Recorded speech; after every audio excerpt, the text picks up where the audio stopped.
অনুগ্রহ করে শুনবেন, বালুরঘাট থেকে হাওড়া যাওয়ার জন্যে ট্রেন নম্বর ১৩০৬৪ হাওড়া এক্সপ্রেস।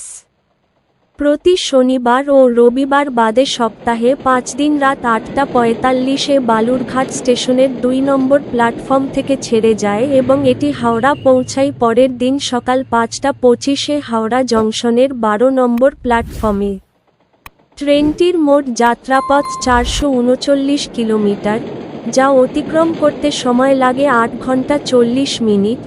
এই ট্রেনের গড় গতিবেগ ৫১ কিলোমিটার প্রতি ঘন্টা এবং সর্বোচ্চ গতিবেগ ১১০ কিলোমিটার প্রতি ঘন্টা। এই ট্রেনটি যাত্রাপথে মোট ১০টি স্টেশনে দাঁড়ায়। এই ট্রেনের স্লিপার ভাড়া ২৮০ টাকা, থার্ড এসি ভাড়া ৭৩৫ টাকা, সেকেন্ড এসি ভাড়া ১০৪০ টাকা। ভিডিওটি ভালো লাগলে লাইক করবেন এবং সঠিক তথ্যের জন্য চ্যানেলটিকে সাবস্ক্রাইব করবেন।